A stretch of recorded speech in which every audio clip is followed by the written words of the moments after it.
So hundreds of thousands of matriculants will sit for what may be one of their most significant exams on Monday. So what can family members do for their learners to provide support that enables them to be at their peak mentally and physically, emotionally as well? Let's bring in education specialist now, Thobo Khathola, who will help us help those parents to do the best that they can. Thobo, thank you very much indeed. I really do appreciate your time.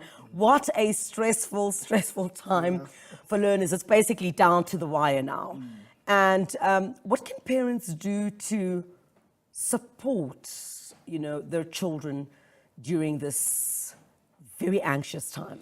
Yeah, hectic time. Yeah. And the students are getting the better of the nerves, I can believe. Yes. But at this point, family plays a huge role because us as teachers, educators, tutors, we've done our part. There's nothing more we can do at this point. Yes. And, it's all left up to the parents. It's all left up to the family and the students themselves.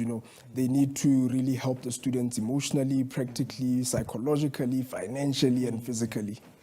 How do you pick up, as a parent, those red flags of an incredibly stressed child, who's obviously, incredibly nervous ahead of the examination? All of them are nervous. Yeah, absolutely. All of them are But there's those nervous. red flags of those, where the stress levels are way too high, which could even hamper how you perform.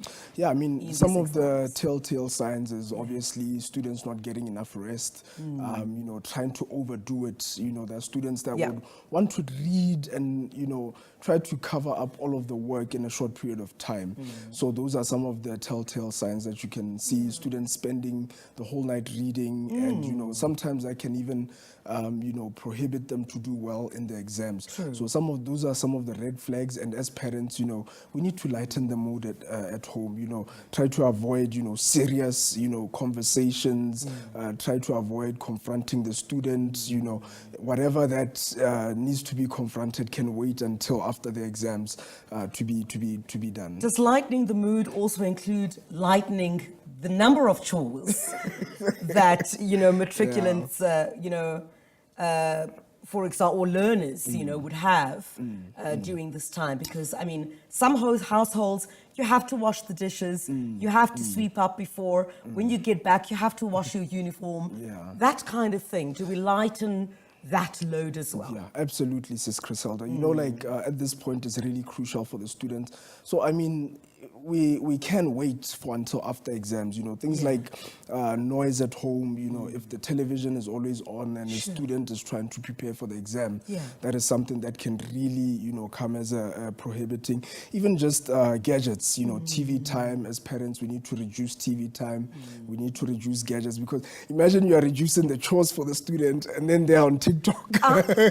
Yes, and especially with the use of these gadgets all the time. You literally see that takes up most of the time of young people these days. Yeah, just to add on the issue of the gadgets, you don't want to take them off, because there's some withdrawal symptoms, so you can have an agreement with the student to say, do your work, and then maybe 30 minutes after you have your supper, you can, go on to your gadgets. Sure. Or maybe as you are eating supper, you could watch TV, just to, maximize that 1 hour of family time, but we don't want to remove them completely, because withdrawal symptoms can also come through.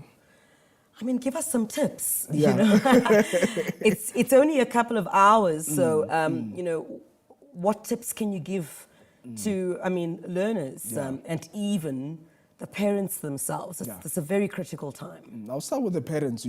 Right now is the time to really inconvenience yourself as a parent.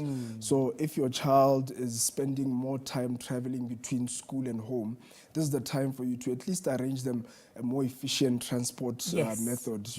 If you are paying for a taxi or a cab, at least just for this couple of weeks as they do exams, that's better transport. Extra food, the students need extra food. They need to drink water. It's really hot, and they need to have healthier food. So if I was eating pap and face the whole time, maybe this is the time for them to maybe just try to change the diet a bit. Have more healthy alternatives. Make sure they're well hydrated. They're out of the sun as much as possible. And as I say, even just the transport method, it could be better if a student is transported home to school, if they need to go and study. If you're a parent and you have a small cubicle at your office and maybe there's noisy at home, you can maybe avail that for the student to do some studying. So those are some of the things. Even emotionally, students are going through a lot of emotions because right now, it's a lot of adrenaline. Emotionally, mentally. Yes. Yeah. So if there are issues that could wait, I know that there's a certain family that is going through, I don't want to say divorce, but I'm finding a better way. But, those are some issues that we could wait, try to just reduce that tension at home.